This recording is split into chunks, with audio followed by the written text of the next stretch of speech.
कोई रणनीति नहीं है। जो पहले यहीं बैठे हुए कोई रणनीति थोड़ी है, यहाँ आकर बैठे हुए हैं। प्राथमिकी तो दर्ज हो गई है, पहले से भी बात हो रही है, पहले से भी एफआईआर पहले से भी है हम पर।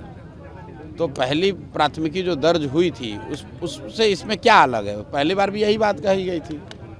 लेकिन प्रशासन तो बेकार अपना टाइम वेस्ट कर रहा है। भाई मेरे पे एफआईआर पहले उन्होंने किया ही हुआ था, तो अगर कोई कार्रवाई करनी थी तो उसी पे कर लेते।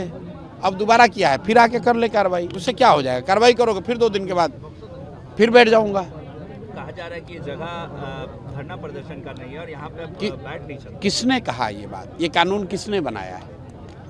दिल्ली में किसान आज महीनों से धरना प्रदर्शन कर रहे हैं, वो दिल्ली के सड़कों पर बैठे हुए हैं।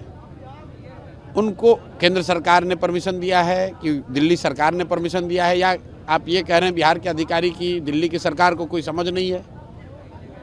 आप मुझे बताइए कि दिल्ली में जो किसान धरना प्रदर्शन कर रहे हैं, उनको परमिशन सड़क पर बैठने का किसने दिया है? उनको पकड़कर क्यों नहीं सरकार अरेस्ट कर रही है? और अगर दिल्ली के सड़कों पर कोई प्रदर्शन कर सकता है तो बिहार के गांधी मैदान में कोई क्यों नहीं बैठ सकता है? हम कोई यहाँ हल्लागामा कर नहीं रहे हैं, कोई सार्वजनिक संपत्ति को नुकसान पहुँचा नहीं रहे हैं, चुपचाप बैठे हुए हैं। और सार्वजनिक जगह है, 50-100-200 लोग हमारे साथ बैठे हुए हैं। ये कोई रैली है नहीं, कोई लॉ एंड ऑर्डर का सिचुएशन है नहीं, तो मैं क्या गलत कर रहा हूँ? जैसे गांधी मैदान में इतने लोग घूम रहे हैं, तो क्या हर आदमी को गांधी मैदान में आने के लिए परमिशन की जरूरत लगेगी?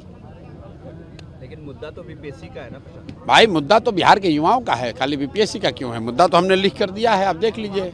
मुद्दा ये है कि नीतीश कुमार जो यहाँ अभी सत्ता में बैठे हुए हैं 2015 में, जिन युवाओं से मिलने के लिए उन्होंने इनकार कर दिया, इन्हीं के घर घर जाकर गांव-गांव जाकर कहा कि भाई हमें वोट दो, मैं सारे बेरोजगार युवाओं को 1000 रुपये महीना कम से कम भत्ता दूंगा, बेरोजगारी भत्ता दूंगा। 10 साल हो गया, बच्चों को पैसा नहीं दिया।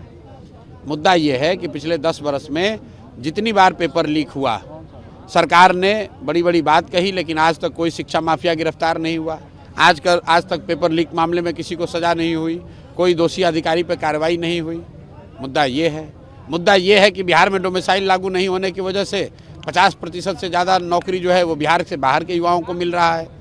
क्योंकि नीतीश कुमार को प्रधानमंत्री बनने का नशा था, तो सोच रहा है डोमिसाइल नहीं लागू रहेगा तो दूसरे राज्य वाले नीतीश कुमार को वोट देंगे, और बिहार के बच्चों का भविष्य बलि पे चढ़ाया जा रहा है। मुद्दा ये है कि लोकतंत्र है, आप गांधी की बात करते हैं और आप यहाँ लाठी तंत्र बनाए हुए हैं। पिछले 3 बरस में 87 से ज़्यादा शांतिपूर्ण प्रदर्शनों पर, धरनों पर नीतीश कुमार ने लाठी चलवाया है। आंगनवाड़ियों पर लाठी चलवाया, सरपंचों पर लाठी चलवाया, शिक्षकों पर लाठी चलवाया, मुखिया लोग आए उन पर लाठी चलवाए, सांख्यिकी वाले लोगों पर, मतलब अनगिनत जो भी समाज का वर्ग यहाँ आया है